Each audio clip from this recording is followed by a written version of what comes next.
On this windy day here, I wanted to tell y'all about Labyrinth, a game that means a lot to me. And yeah, let's take a look at it. So years ago, I found myself pretty much seeking out new role-playing game players. I had grown kind of tired of trying to force my close friends into playing games that they obviously just didn't want to play. And I decided to pretty much make a course correction. I got on Twitter, much to my detriment, which then in turn turned to me going on to Google+, which of course was fantastic. Between those two sites, I met a lot of people that pretty much wanted to play the same games that I did, and they were very passionate about them, which is something that I was. And soon after that, I was invited to play in a Roll20 game for this game called Labyrinth with people I had never really met before. And we'd been friends online, but still they were strangers to me. The old me would have probably hesitated, and instead, I jumped right in, and it was one of the best decisions in my role-playing game history. For starters, I had never really played online and had no clue what Labyrinth Lord was, but they talked like it was pretty much the game. That was the game right now that they were all about. They loved it, and I was kind of quickly brought up to speed both about Roll20, how to do that, as well as Labyrinth Lord, and that it was a basic D&D clone. So Roll20 was a breeze, and I caught on pretty quick. See, I'd started many, one of the very first role-playing games I'd ever played was AD&D 2nd Edition, and that was pretty much my edition. But I had played some other ones too, and like 3rd and 4th. But, I found this one to be much easier once I took a look at it and started playing with them. Of course, they were helpful, in getting me up to speed with them. And we had lots of great adventures, and I met some great friends from it. So it was kind of a doorway into meeting new people in the OSR scene that are actually making products, and which in turn allowed me to get involved in making games as well. So it was really many wins for me. So it seems like, this is a great injustice that has been done with me not being able to haven't done a video on Labyrinth Lord, because this is the game that really broke me out of my mold that I was in. And I think a lot of us get into kind of funks about our games, and we want certain things, and it doesn't really pan out that well for a variety of reasons. But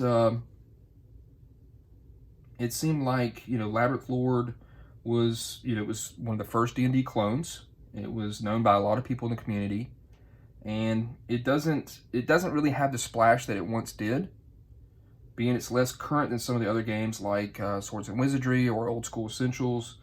They have a very robust market, especially OSE right now is huge. There's some great supplements for Labyrinth Lord, and I think it's based on a really great foundation, and that's what those other supplements kind of are anchored to. I think it's a great way still to play basic D&D. This book here is the alternate cover of Labyrinth Lord. It's got the Will McAustin cover right here, and it has that just kind of cool old school look to the, looks like an old book, and I really dig that. But move this one away, and we have the revised edition, and this one is the one I really love. The late great Steve Zeiser did all the art for it, and his style really embraces what OSR is all about. In fact, I love it. Black and white, it's a bit abstract. You can see here the way that the cameraman, this guy looks huge, and he's tiny, whatever, but I just really, really dig his art. It has a great 1970s feel about it. So we're just going to go through a little bit. You can see again, he did every single piece of art for this. And I'm not going to break down everything about what the game's about, but just kind of go through some stuff. So there's a bit of differences between this, Labyrinth Lord, and what it's based off, which is basic D&D, is that this allows like fighters to go up to level 20 and then some. If you just do some math here on the experience, which showing the experience, it's not universal in the different classes. It does have race as a class, which some people they might have an issue with, but I don't have a problem with it. One thing it really does great is it allows, we go back here, clerics, they get a spell at first level where they didn't in basic D&D. So there's a couple of, improvements there for clerics and some of the other classes. But it's a complete game. It's got everything you need from the spells. It's got Dungeon Master section, or as it's called, the Labyrinth Lord. So here still we're going through spells and everything you need. It's got monsters as well. You know, here that's the start of that page. And again, Steve's great art is all throughout, and it just gives it a great cohesion as well. But really, the difference between playing a game like Labyrinth Lord, for those of you that might not have tried an older edition of D&D, is in the design that you aren't chasing attributes. And that's one thing I tell a lot of people about. Once it became 3rd edition on, it's like people are chasing these attribute numbers to get their modifier. I've got a +2, I've got a +3. You aren't trying to maximize feats or abilities. A lot of the fun comes down to just imagination. If you want to make your character stand out, then they need to come alive.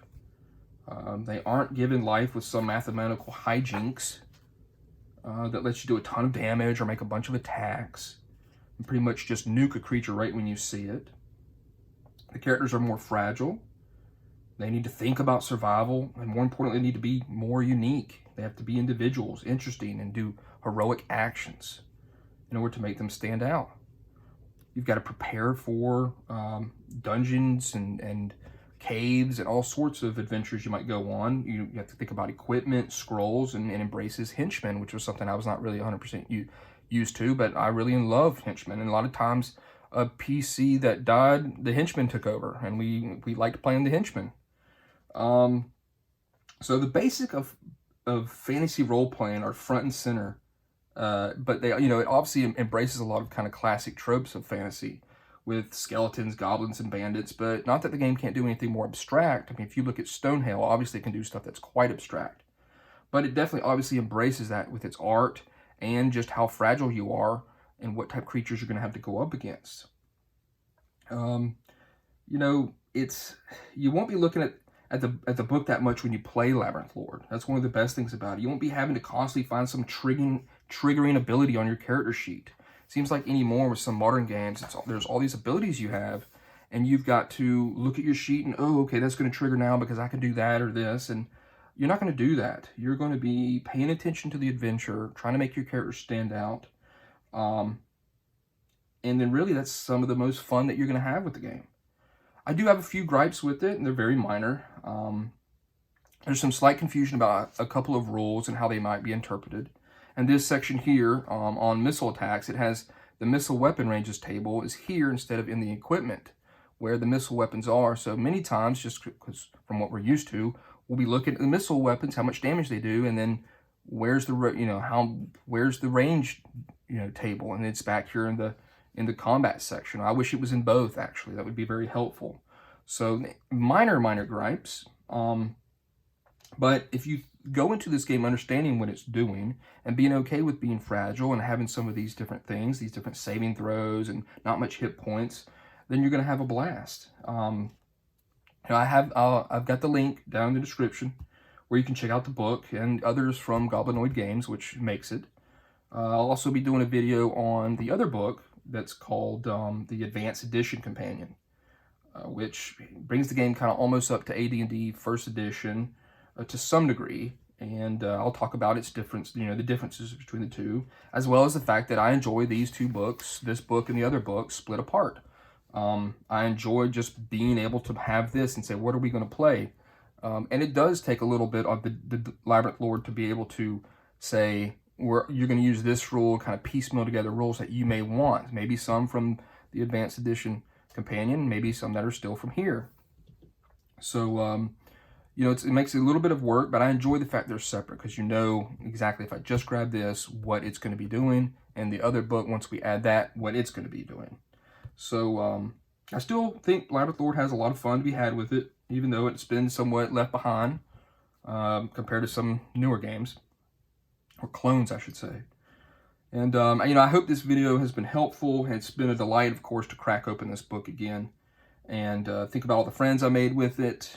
And, it was all because I decided, to make the right decision and break out of my bubble that, I'm certain that maybe, I believe that probably other people get into as well. When you just don't have exactly that group that you want, it's difficult to force people into playing what you want.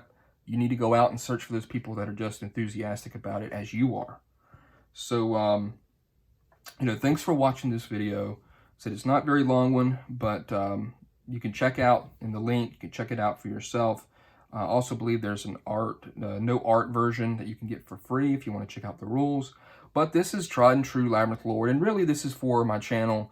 I've got to do a Labyrinth lore video, and I should have done it years ago, but maybe hopefully somebody will check this out and bring a little bit more life back into Labyrinth lore. It's a great alternative to some of the other games, and yeah, you can get, again, with no art, you can still play the game. It's free, so you can then pick up, maybe if you like it, pick up this book, pick up some of the other supplements that people have made, and have a lot of fun with it. So thanks for watching, and stay tuned for the next video. It's going to be about the Labyrinth Lore Advanced Edition Companion. So I appreciate you watching. Thank you.